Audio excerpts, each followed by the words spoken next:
everyone starts working out, but only a small percentage actually stays consistent and gets results. Why? What separates those people? Because it's not more free time. In fact, I got my best results when I started working a 9 to 5. So if you're tired of not seeing progress, this video is for you. I made it based on my experience of doing over 1,000 workouts, trying, failing, and learning what actually keeps you showing up.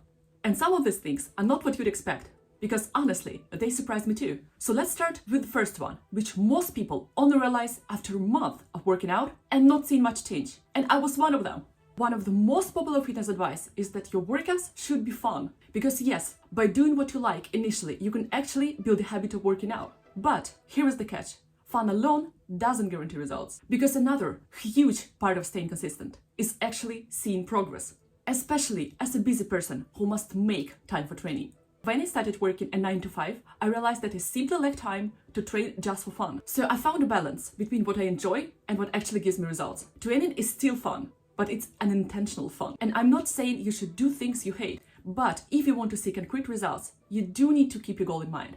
It sounds kind of obvious, but not a lot of people actually listen to that. What I noticed is that people who telling you that training should only be fun are not beginners. They have been training hard for some time, and now it's more fun for them just because things are not that difficult anymore. Like at work. First year at a new job, you learn new things and might feel lost.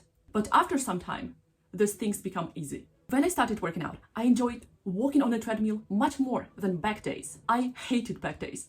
At the same time, I really wanted to add some muscles on my back. Did I stop walking on a treadmill? No, but I also couldn't skip training back, let alone back days are now my favorite, and I do them for fun. Difficult things can also become fun with time. But here is the reality. Even when you know what works, on some days you just won't feel like doing it. And now I want to give you guys an actionable step. This works every time and sounds almost too simple. You can literally go and do that today. I call it 2 exercise rule. On days when I'm exhausted after work and really don't feel like working out, I tell myself, just do 2 exercises. That's it. No pressure. I don't have to do a full workout. And almost every time, once I start, the workout builds itself, and I do not just 2 exercises, but all 6, 7. The hardest part is actually not the workout itself. It's walking toward the gym and starting. So with 2 exercise rule, I'm able to remove this pressure and actually start. If you don't like 2 exercise rule, you can even make it a 1 exercise rule, because the goal is not to be perfect. It's to catch the momentum. But even if you fix your workouts, you may still feel like you don't have energy for them. And this is where I was stuck for a long time. And this is something I don't hear people talk about often when it comes to fitness. Time protection. I used to always arrive to my workouts already tired, behind schedule, and mentally drained. And it was just because of how I structured my day. Because here's the thing. Your workout doesn't exist in isolation. If your whole day drains you, your workout will always feel harder than it should. So I changed something simple. I started protecting my time and energy before the workout by doing things like taking short breaks during the work to boost my energy, focusing on deep work, adjusting my lunch timing, and this last 15 minutes at work, when you're telling yourself that you should be there, but you're basically procrastinating, they might not be that important for your work results. Of course, I'm not able to implement it every single day, but something is always better than nothing. And once I fixed these little things during the day, I had visibly more energy. Now, there is one thing that a lot of beginners miss that can quietly stop you from showing up. I stopped relying on motivation and started adjusting my environment.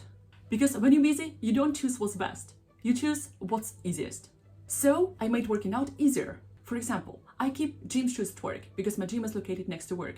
And I always have multiple workout outfits ready, so that I remove the small decisions like what to pack every day. It sounds simple, but these tiny things remove friction. Because when something is easy to start, you're much more likely to stay consistent. Now, the next thing may sound surprising, but it's actually what kept me at the gym for years. And I didn't come up with that myself. I once got a comment, "You go to the gym like it's your job." And I'm like, wait, that's exactly the point. Because if you treat workouts like something you'll do when you have time, you won't do them, especially with a 9 to 5. So habit number 5 is to schedule workouts like you schedule work. It's an interesting pattern. We usually don't skip meetings with others, especially at work, but we constantly reschedule things that we promise to ourselves.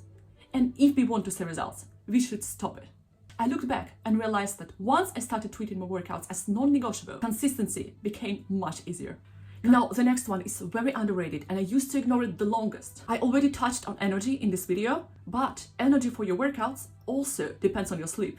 Not every day I'm able to get enough sleep, but I introduce a little wind down routine, like opening a window before going to bed, calming tea, and a diffuser with a calm smell. Something that takes literally no time. I don't do anything extreme here, but better sleep, better workouts, and better workouts, better results. So doing whatever I can in my limited free time to make it happen.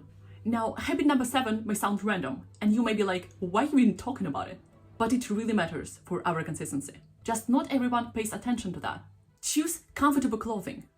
As a beginner, I used to focus more on how my workout clothes looked than how they felt. But if something is too uncomfortable, you will feel it the whole workout. If it's more comfortable in a t-shirt than in a trendy top that is advertised everywhere, choose a t-shirt. Now I choose what is okay to move in. Because again, consistency comes from removing friction. Even small things like this. And if you'd like to finally get into your best shape while working a 9 to 5, you can go and watch my next video.